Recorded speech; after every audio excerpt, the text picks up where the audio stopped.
Ayan, nakabili po ako ng salmon fillet laki. Medyo mura po ngayon ang kilo. 10 euro kasi minsan po. Maabot po ng 20 euro. Gagawin po yung fish steak, Filipino style. Ayan po, na-fillet ko na pera-pera. So ipiprito ko po yan para sa ating fish steak, Filipino style. At yung balat, huwag nyo na po kakaliskis ng malambot naman po kaliskis ng salmon. Gagawin ko po yung chicharon. Pagugulungin ko po yung sa harina, may asin sa paminta. Depende po sa inyo kung ano pang pampalasa gusto nyo ilagay.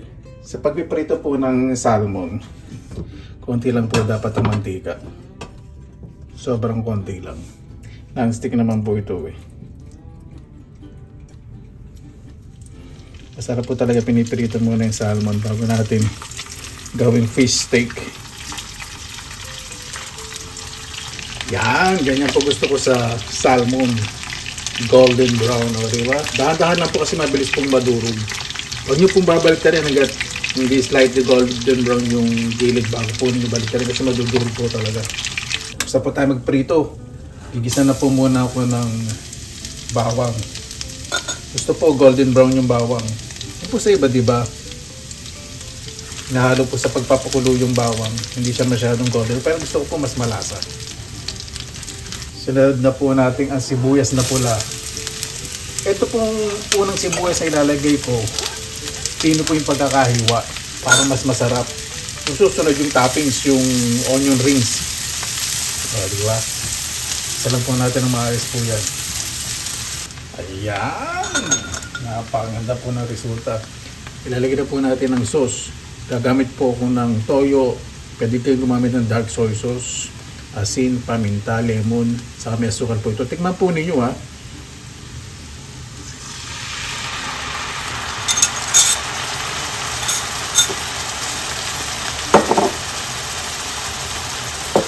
Isa po natin ng maayos para lumasa yung bawang sa sibuyas. Medyo hinain na natin ng apoy kasi medyo mahigit po yan eh.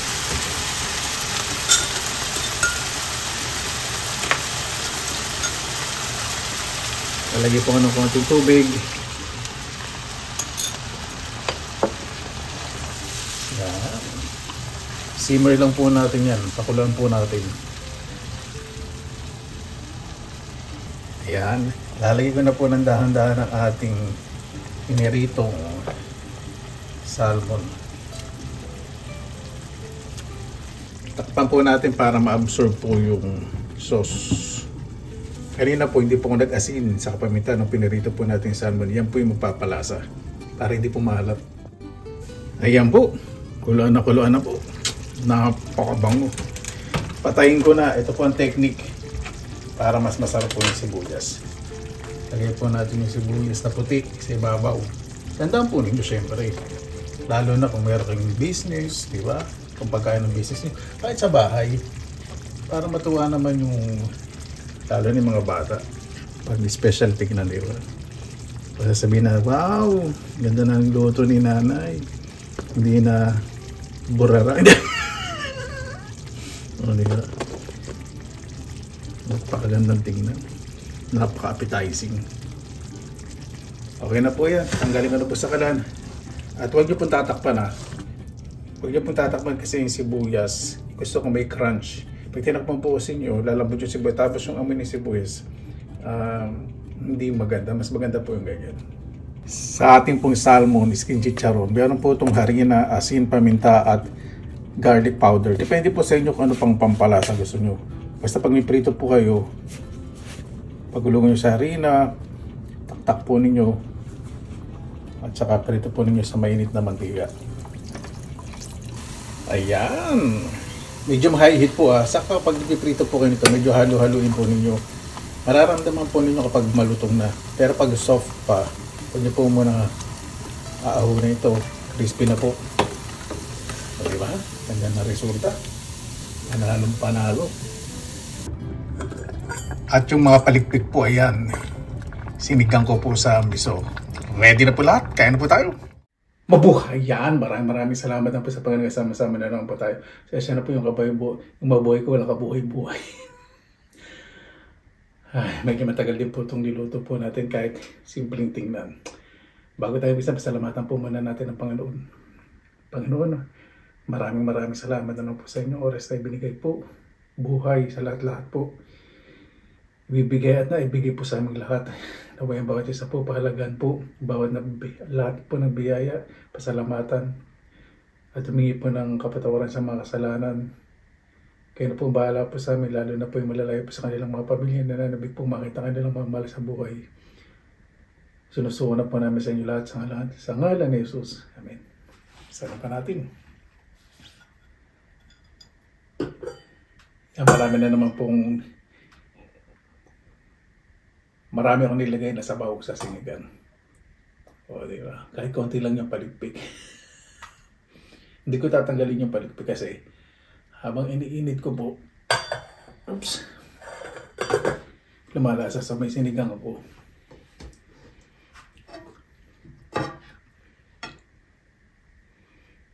Miss ko ito yung gantong nakabili po akong dark soy sauce. Tuwa po. Sarap po dark soy sauce eh. Ito po yung totoong lasa ng toyo.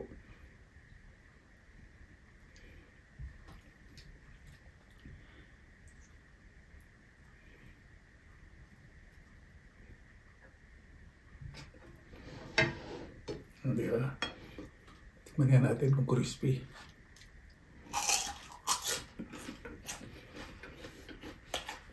Yan pa nakatama yung alat.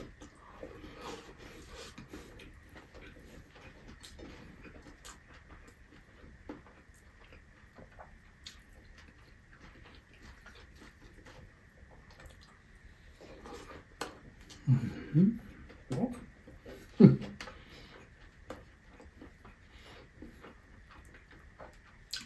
Yung sibuyas masarap.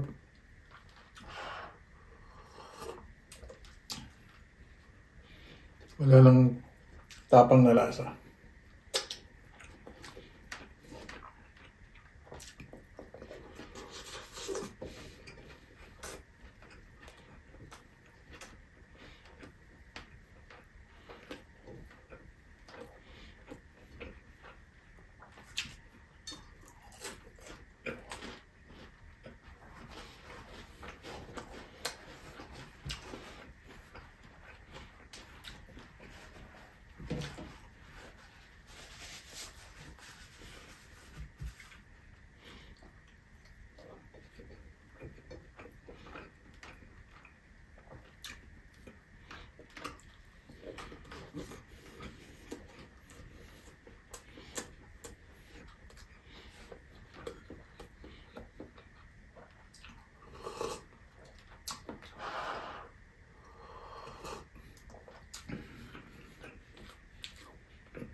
Sibuyas.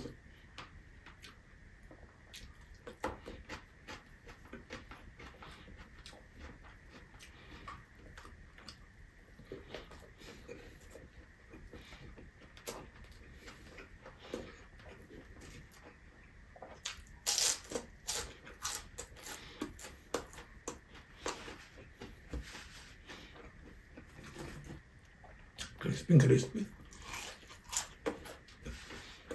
Oh.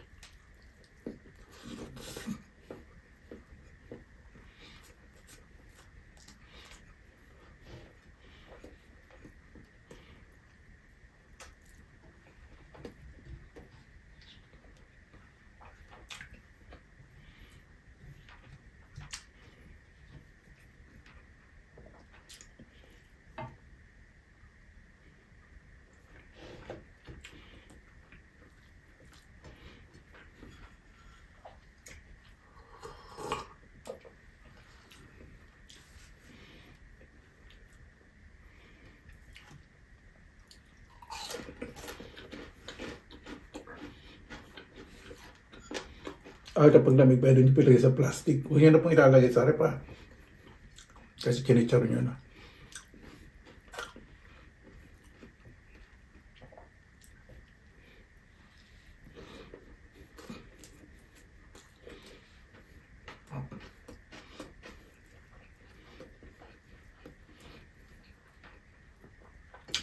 Pwede nyo rin pong gamit. Excuse me. Pwede nyo rin po itong gawin sa bangus.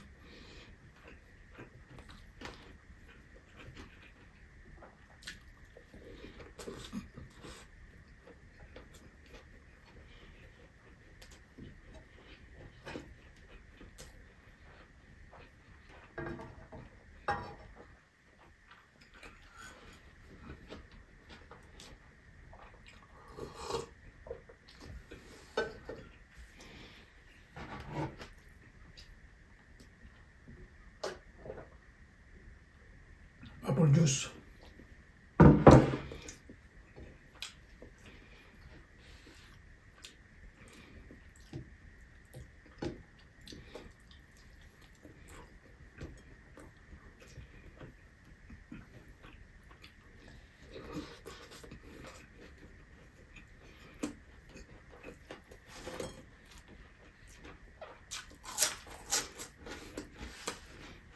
Oh.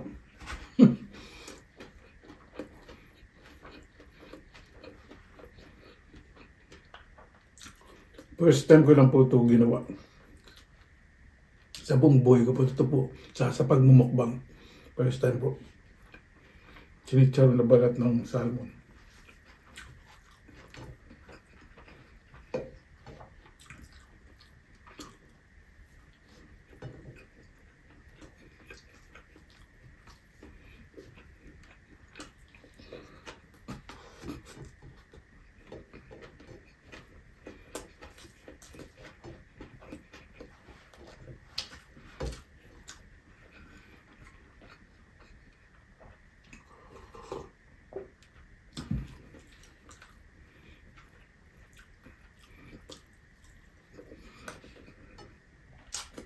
Dito po, pag panahon ng salmon, lalo na pag mag-autumn, no, napakamura ng salmon.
Napakasarap.